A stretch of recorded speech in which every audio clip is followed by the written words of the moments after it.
Hello, welcome to Back on Track with Springtime, episode 1. This song is peculiar in that it's only a couple of minutes long and it's like a musical cuddle. It's one of those, almost an interlude piece. If I was writing an album or doing anything as, ponderous as considering a larger scale project, this would be one of those pieces of music that fit between two things that were weighty and you needed a breath in between. I really like it. I've just had Pauline lay the first set of lyrics down, so I want to play it to you as is, and then we'll, as is normal, talk about what I hope for it for the future.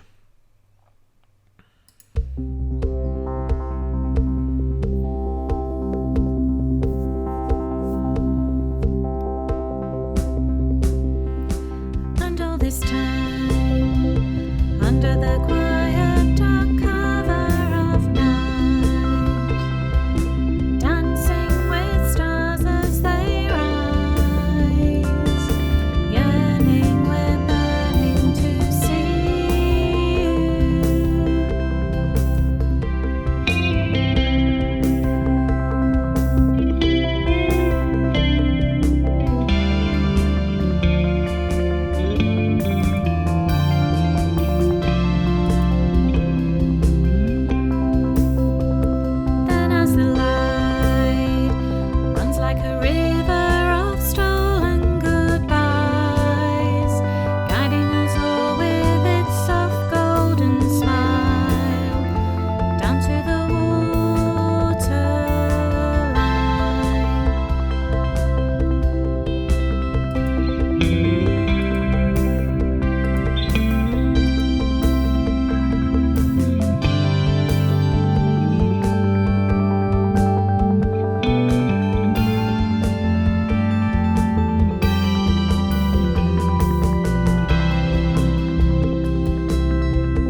Okay, so it's a bit of a weird one. I hardly know where to start with this one.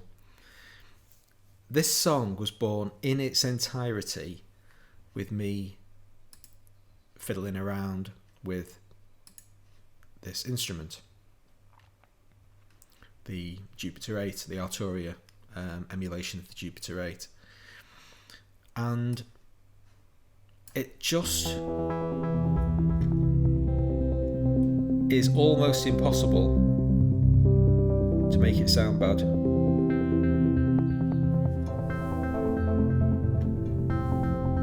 I'm just pressing really essentially random notes. I'm not putting any thought into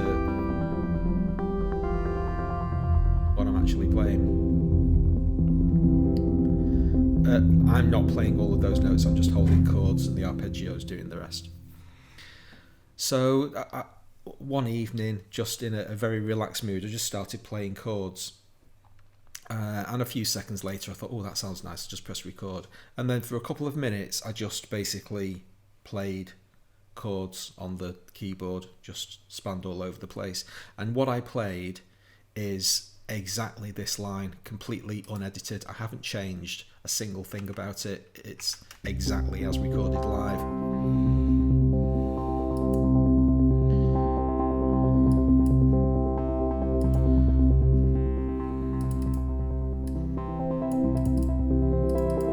There we go.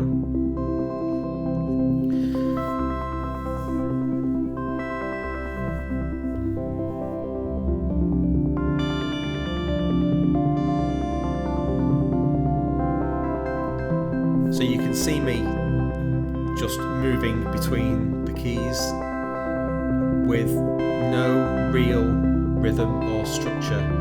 I'm I'm using the arpeggio itself as my timing mechanism.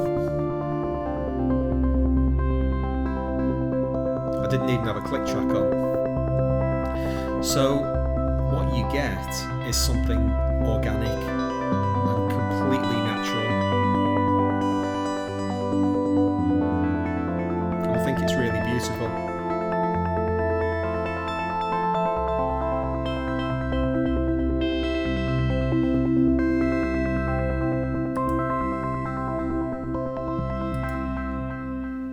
So that's about 2/3 of it.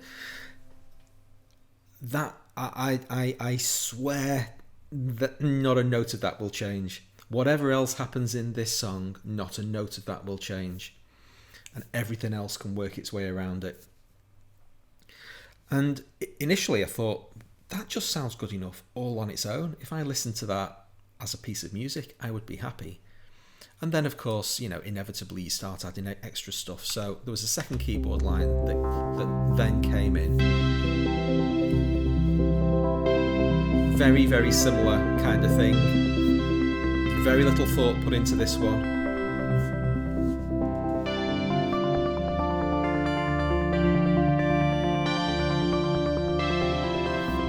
So at this point, I've spent like 0% mental energy actually writing a song, completely musically kind of inspiration led, which is very rare for me. To this extent, I don't usually put that much music down in one go without even thinking about it. And so that was pretty much it. Then began the struggle to try to find out what the time signature was, or how to wrap some kind of rhythm around it. It turns out that the entire thing is in triplet time, 1 2 3 1 2 3 1 2 3 1 2 3, and it just didn't twig for the longest time. I was trying to put 4/4 rhythms to it, and they were absolutely horrific. And one of the problems that I'm having with the sound, with matching anything else to it, is that the delay bounce on the Jupiter is quite asynchronous. It's a strange thing. When I play a note on the keyboard,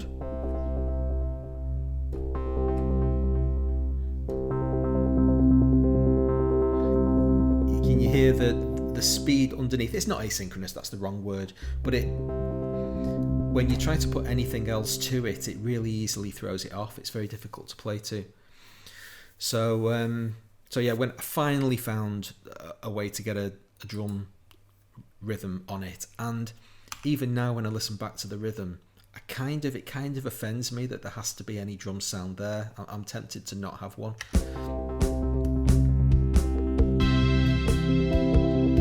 Yeah, so that's one of the decision points. Do I have a rhythm? That snare sound in particular it's pretty gross. So what am I going to do about the drums? How much rhythm am I going to have, and how subdued is it going to be if it's there at all? Then we've got the vocal line. Now, this was wrapped again completely around the keyboard line, so it's got an unusual cadence to the vocals. They have to fit within the structure of the chords that I happen to play, and there's no real like formalized structure to them. So each of the 3 verses of the song as they stand have an odd number of beats to the verse, and so that the words had to fit around that music. And so, we've got that. And I think, Pauline's done a great job of actually putting the vocals down. It's just solo her. And I think this is this completely raw? Yeah, I put no processing on her voice at all. So usually when I first introduce one of Pauline's vocal lines to you, I've done some compression and de-essing, and I've done a little bit of pitch correction on it, but essentially this is very, very close to as recorded. And all this time, under the quiet dark cover of night, dancing with stars as they rise, yearning we're burning to see you. So you can see there's everything is just slightly, I keep coming to this organic kind of thing, and that's just really exciting. I think this is a song like none other than I've ever written before. and I want to try to keep that essence about it. I want it to be pure and lovely and cuddly and fluffy.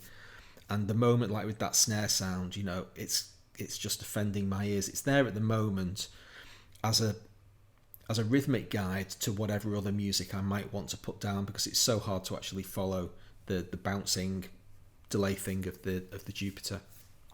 What's the other instrument? That's a Juno 106. So yeah, they're just absolutely iconic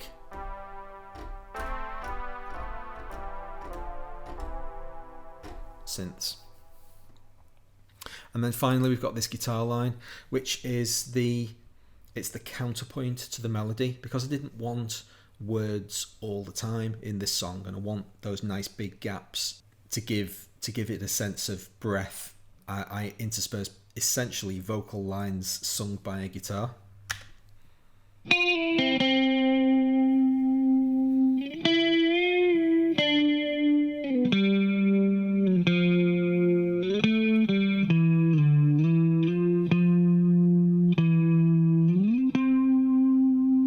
Quite easily imagine somebody singing over the top of that. And at one point I did have lyrics all the way throughout the song, and then decided that wasn't the way I wanted to go. So the vocals and the guitars basically pass the baton backwards and forwards between each other, and that's it. Really, really simple. Just I want the bass to really not be noticeable, just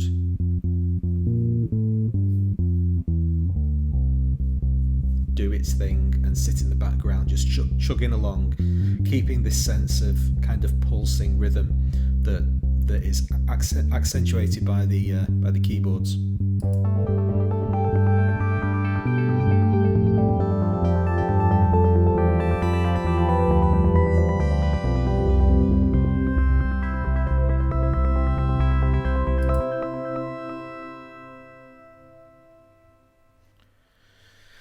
So there we have it. That's everything. Really sparse. Don't want there to be much more, but I don't know how I'm going to develop this and get it to a final piece of music. I don't know how close to finished this is. So I wanted to take that snapshot, as always, get this in the can, and then I can come back and say, oh, that's what happened. I didn't expect it to go that way. Again, I have no idea where I'm going to take this one next. But if you subscribe to my channel and click notifications, you'll join me on that journey. I hope you've enjoyed this one, and thanks very much for watching. I'll see you next time.